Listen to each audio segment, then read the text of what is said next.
if you assume any rate of advancement in AI, we will be left behind by a lot. And so then we could be in, benign situation, but even the benign situation, if you have if you have ultra intelligent AI, we would be, so far below them in intelligence that it would be like, a pet, basically. Pet, that's what I was thinking. Like a pet. Cat. Like a cat. It'd be Elon like the a house cat. Yeah, it would be like the house cat. Right. That's not the end of the world, It's just, sort of pet. You've seen the movie, it could be. Yeah. It could be. But that honestly, that would be the benign scenario. Mm-hmm. So house cat is okay. I mean, I don't love the idea of being a house cat. Okay. But So what's the solution? Yeah. So I think I think it's to essentially. I think one of the solutions that seems maybe the best one, is to have an AI layer. If you think of like you've got your limbic system, your cortex, and then a digital layer, a sort of a third layer above the cortex, that could work well and symbiotically with you. I mean, just as your cortex works symbiotically with your limbic system, your sort of a third digital layer could work symbiotically with the rest. This is something that's surgically inserted or bred into the species, or what? The fundamental limitation is input-output. So we already have, we're already a cyborg. It's just that, you have a digital version of yourself or partial version of yourself online in the form of your emails and your social media and all the things that you do. And you have basically superpowers in that with your computer and your phone and the applications that are there. You have more power than the President of the United States had 20 years ago. That you can answer any question, you can video conference with anyone anywhere, you can send a message to millions of people instantly. You can just do incredible things. But the constraint is input-output. So we're I/O bound, particularly output bound. I mean, like your output level is so low. It's like, particularly on a phone, like your two thumbs are sort of tapping away.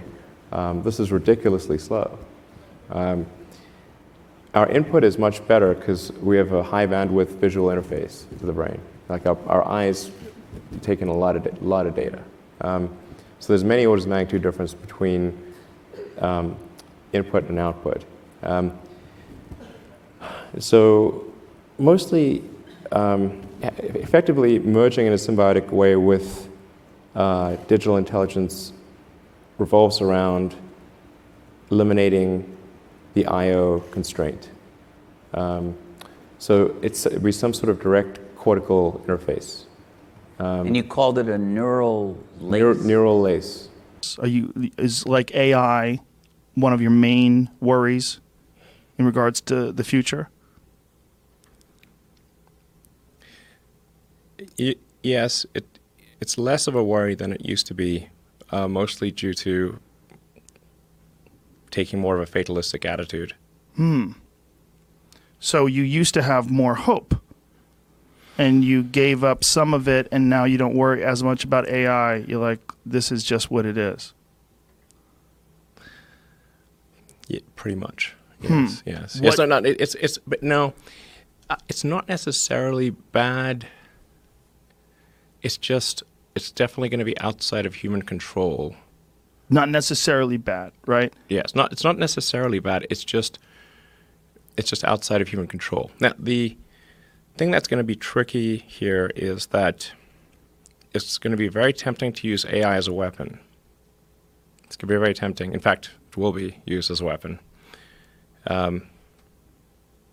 So the on-ramp to serious AI, the danger is going to be more humans using it against each other, I think, most likely.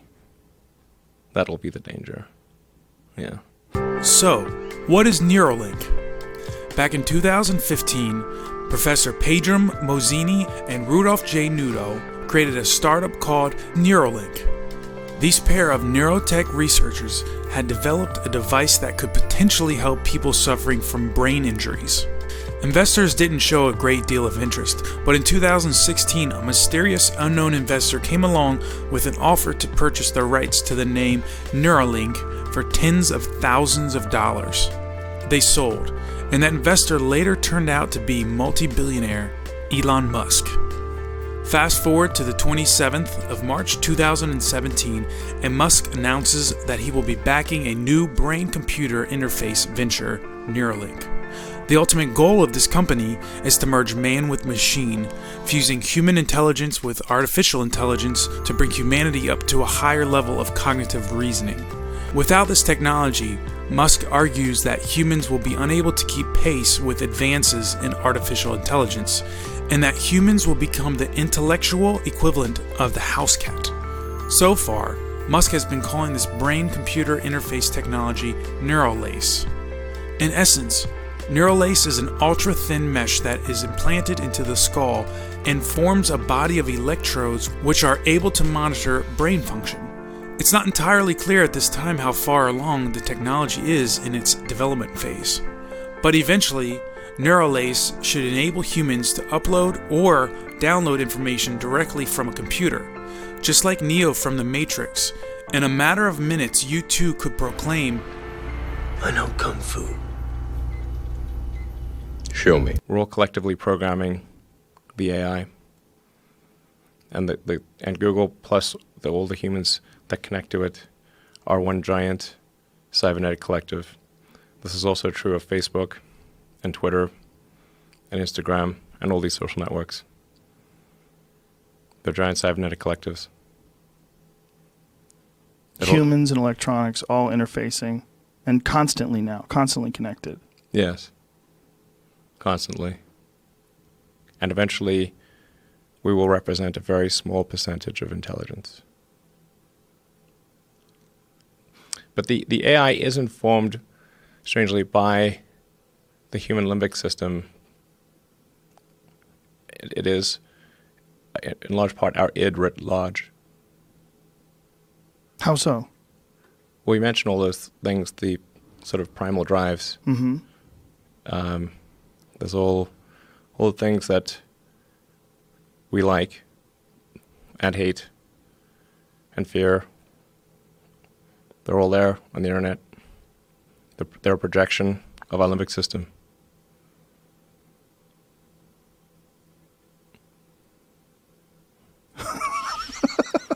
It's true. No, it makes sense. I wanted to create Neuralink was primarily as an offset to the existential risk associated with artificial intelligence. I think human intelligence will not be able to beat AI. So then, if as the saying goes, if you can't beat him, join him, kind of thing. So I think having basically finding a way to link human will en masse to the outcome. Working on AI and making sure it's a great future, that's the most important thing I think right now, the most pressing item. Then obviously anything to do with genetics, if you can actually solve genetic diseases, if you can prevent dementia, or Alzheimer's or something like that, with genetic reprogramming, that would be wonderful. So I think this genetics, it might be the sort of second most important item. I think having a high bandwidth interface to the brain, like we're currently bandwidth limited. We have a digital tertiary self in the form of our email capabilities, our computers, phones, applications.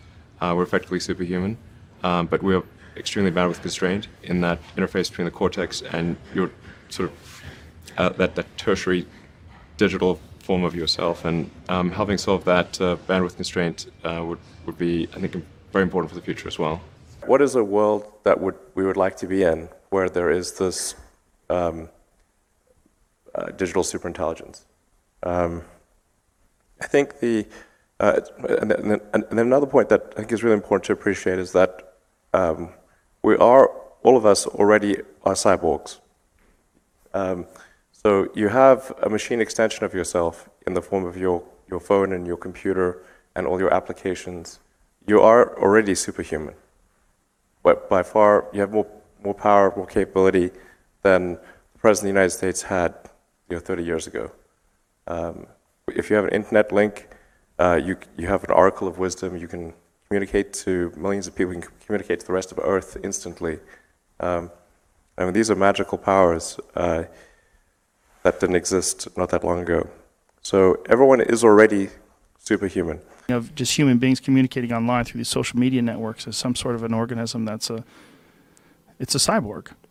It's a combination. It's a combination of electronics and biology. Yeah. Does this In some measure, like the success of these online systems is sort of a function of how much limbic resonance they're able to achieve with people. The more limbic resonance, the more engagement. So I think it's extremely important that it be widespread and that we solve the bandwidth issue. And if we do those things, then it will be tied to our consciousness, tied to our will, tied to the sum of individual human will, and everyone would have it. So it would be sort of still a relatively even playing field. In fact, it would be probably more egalitarian than today. One of the solutions is to have an AI layer. If you think of like you've got your limbic system, your cortex, and then digital layer, sort of a third layer above the cortex that could work well and symbiotically with you. Of course, turning humans into cyborgs. Yes, things are getting more and more connected. They're at this point constrained by bandwidth. Our input-output is slow, particularly output. Output got worse with thumbs. We used to have input with 10 fingers, now we have thumbs. But images are also they're a way of communicating at high bandwidth. You take pictures and you send pictures to people. That communicates far more information than you can communicate with your thumbs. So what happened with you where you decided or you took on a more fatalistic attitude? Like, what was there any specific thing, or was it just the inevitability of our future?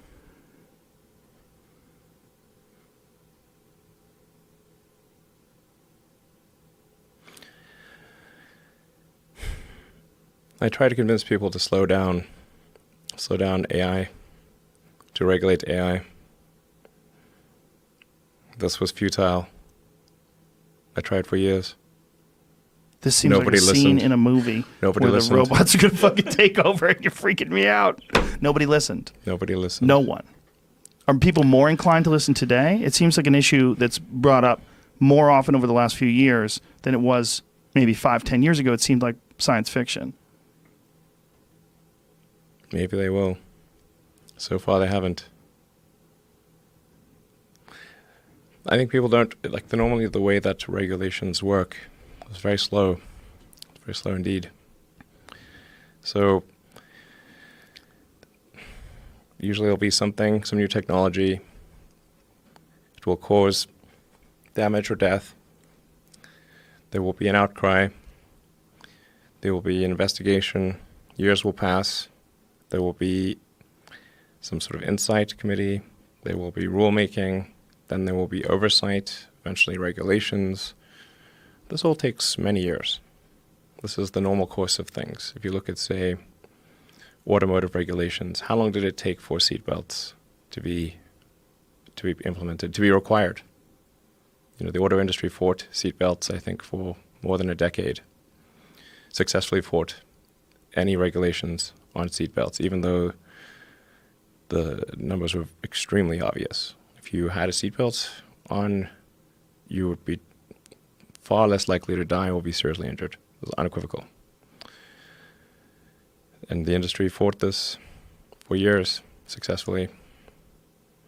Eventually, after many, many people died, regulators insisted on seatbelts.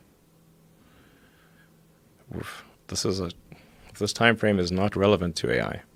You can't take 10 years from the point at which it's dangerous. It's too late.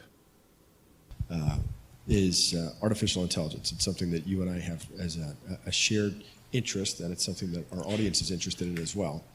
The question here is, a lot of experts in AI don't share the same level of concern that you do about the dangers of AI. Fools. What Famous last words. What specifically do you believe that they don't?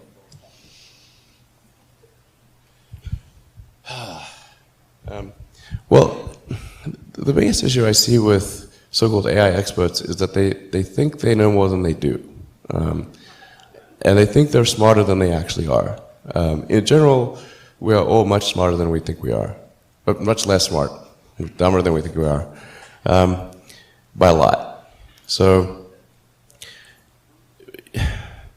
this tends to plague smart people. They just can't. They define themselves by their intelligence, and they don't like the idea that a machine could be way smarter than them. So they discount the idea, which is fundamentally flawed. That's the wishful thinking situation.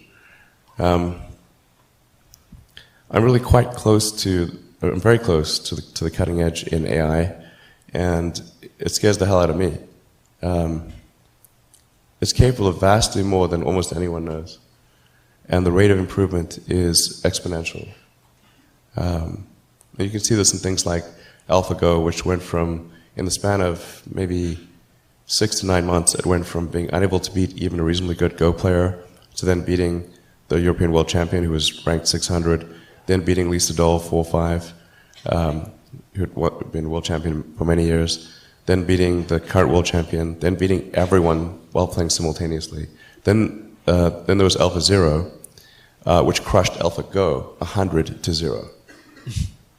And AlphaZero just learned by playing itself, and it can play basically any game that you put the rules in for. Whatever rules you give it, it literally read the rules, play the game, and be superhuman for any game. Nobody expected that rate of improvement. If you have this fatalistic attitude, and you feel like it's going, we're in almost like a doomsday countdown. It's not necessarily a doomsday countdown. It's a out of control countdown. Out of control, yeah. People call it the singularity, and that's probably a good way to think about it. It's a singularity. It's hard to predict, like a black hole, what happens past the event horizon. Right. So once it's implemented, it's very different because it will once be the able to. genie's out of the bottle, what's going to happen? And it will be able to improve itself. Yes. That's where it gets spooky, right? The idea that it can do thousands of years of innovation very, very quickly. Yeah. We have to figure out some way to ensure that the advent of digital superintelligence is one which is symbiotic with humanity. I think that's the single biggest existential crisis that we face, and the most pressing one. And how do we do that? I mean, if we take it that it's inevitable at this point, that some version of AI is coming down the line, how do we steer through that? Well, I'm not normally an advocate of regulation and oversight. I mean, I think one should generally err on the side of minimizing those things. But this is a case where you have a very serious danger to the public.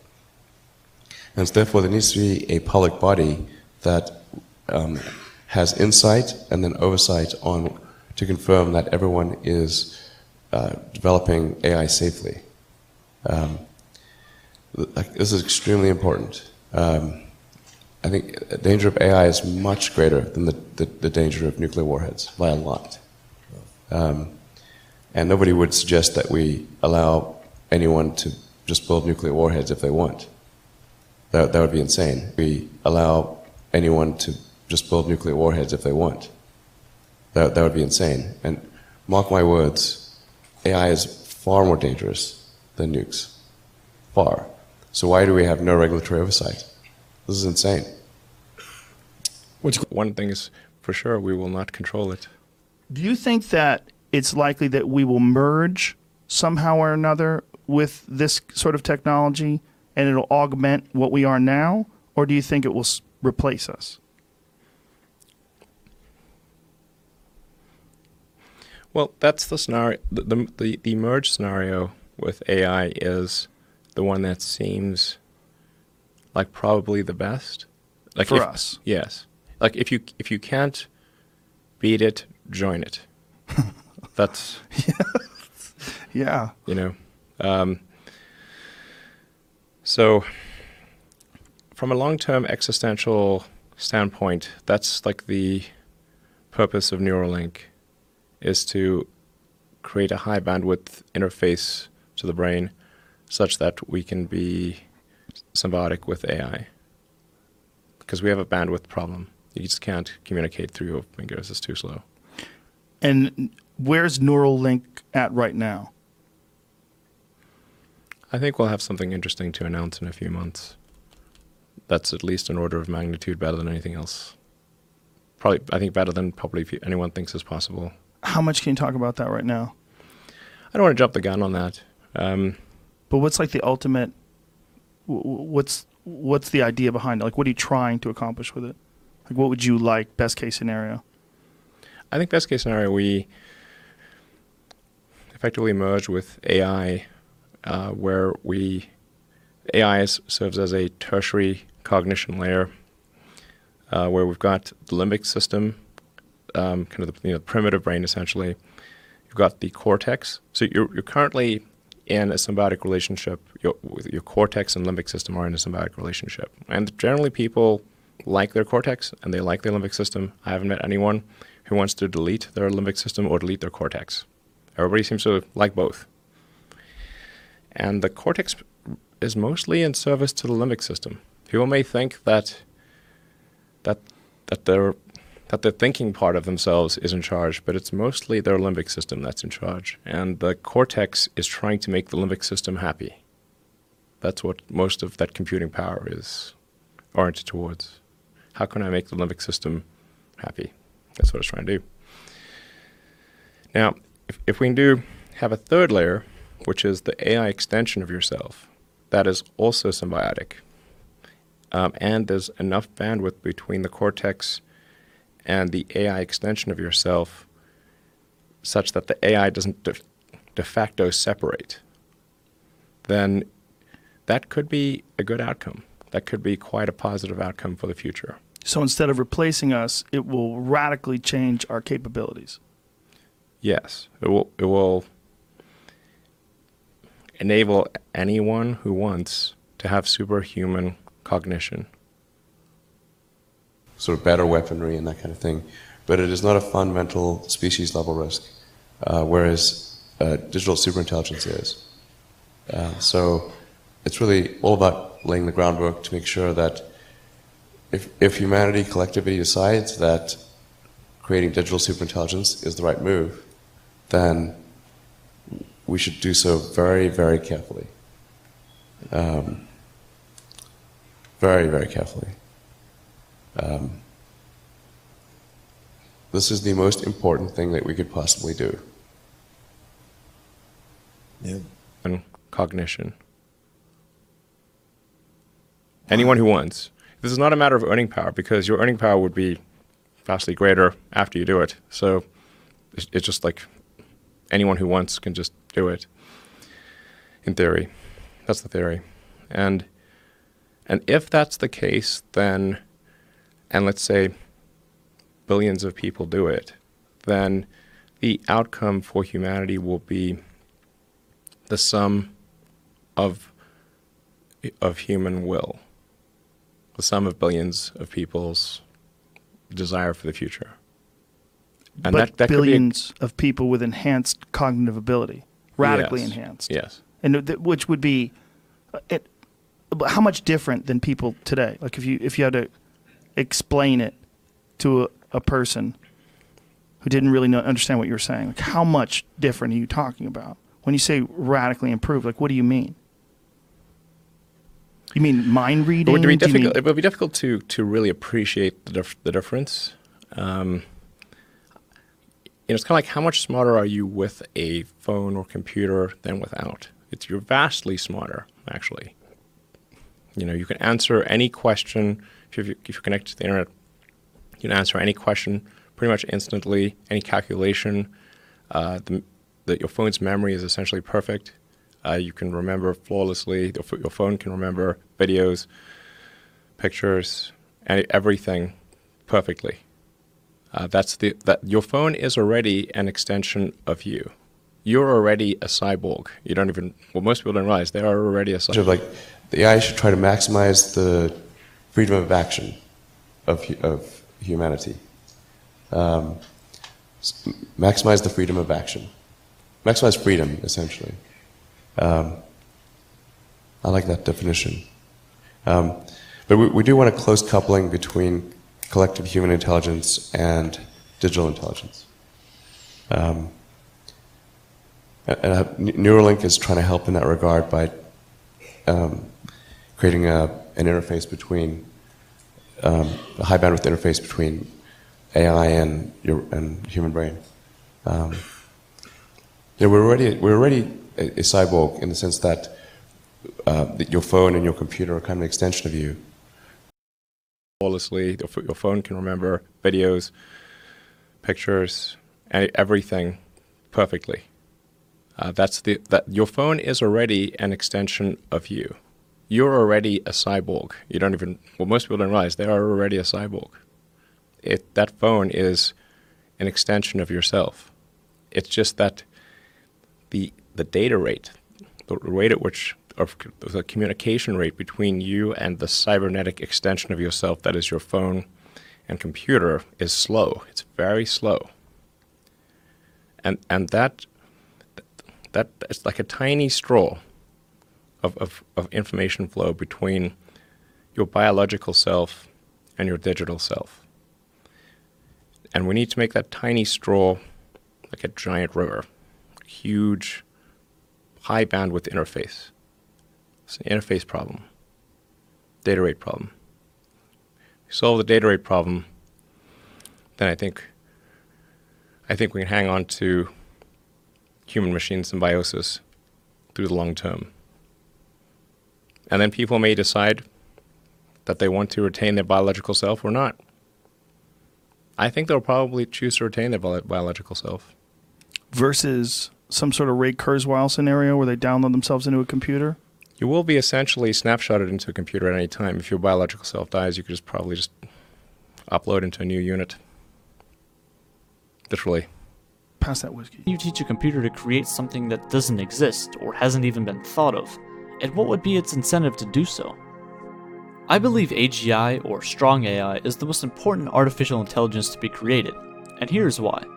Machine learning is exponential, meaning that it starts off rather slow, but there's a certain tipping point where things start to speed up drastically. The difference between weak AI and strong AI is millions of times larger than the difference between strong AI and super intelligent AI.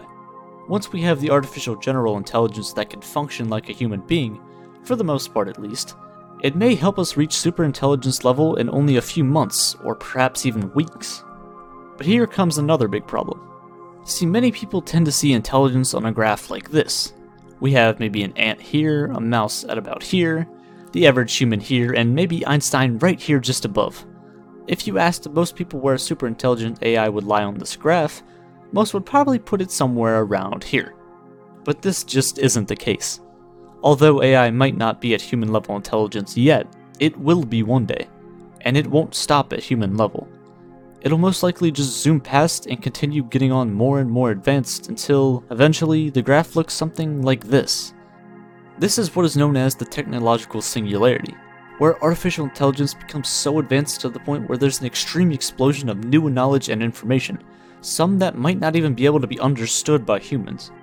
If we make a superintelligent AI, that AI would be able to improve upon itself, and in turn get smarter in a shorter amount of time, which means that this new and improved AI could do the same thing. It continues to repeat this process, doing it faster and faster each time. The first recreation may take a month, the second a week, a third a day, and this keeps going until it's billions of times smarter than all of humanity. I think we've got to build an interface. Like, we didn't evolve to have a communications jack, or some. So there's got to be essentially vast numbers of tiny electrodes that are able to read write from your brain. Of course, security is pretty important in this situation, to say the least. I was going to say, I'm not coming with. I'm keeping my brain air gapped. Yeah.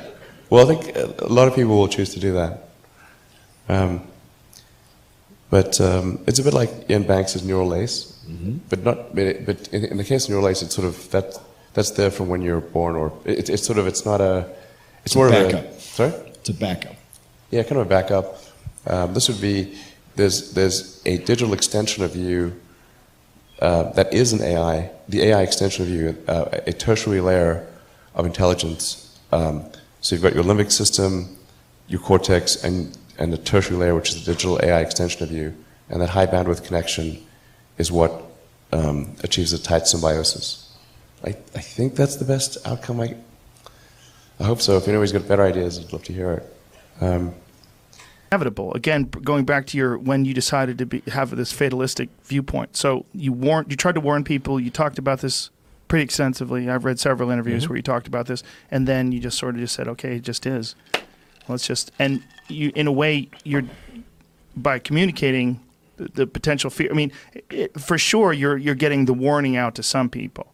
Yeah. Yeah. I mean, I was really going on the warning quite a lot. I was warning everyone I could. You ever met with Obama, and just for one reason, like, just watch talk out. about AI. Yes. And what did he say? He said, "What about Hillary? Worry about her first." Shh, everybody be quiet. No, he listened. He certainly listened. I met with Congress. I was at a meeting of all 50 governors and talked about just AI danger, and I talked to everyone I could. No one seemed to realize where this was going. Is it that, or do they just assume that someone smarter than them is already taking care of it? Because when people hear about something like AI, it's almost abstract. It's almost like it's so hard to wrap your head around it. By the time it already happens, it'll be too late. Yeah, I think they didn't quite understand it, or didn't think it was near term, or not sure what to do about it. When I said, like, an obvious thing to do is to just establish a committee, government committee, to gain insight, before you do oversight, before you do make regulations, you should try to understand what's going on. And that would be probably a safer way to go about things. It seems, I mean, I know that it's probably something that the government's supposed to handle, but it seems like I don't want the government to handle this. Who do you want to handle it? I want you to handle this. Oh, geez. Yeah.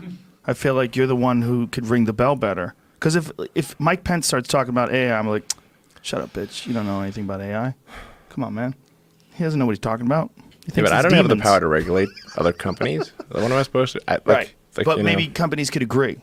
Maybe there could be some sort of we have agreements where you're not supposed to dump toxic waste into the ocean. You're not supposed to do certain things that could be terribly damaging, even though they'd be profitable. Maybe this is one of those things. Maybe we should realize that you can't hit the switch on something that's going to be able to think for itself and make up its own mind as to whether or not it wants to survive or not, and whether or not it thinks you're a threat. And whether or not it thinks you're useless. Like, why do I keep this dumb, finite life form alive? Why keep this thing around? It's just stupid. It just keeps polluting everything and shitting everywhere it goes, lighting everything on fire and shooting each other. Why would I keep this stupid thing alive?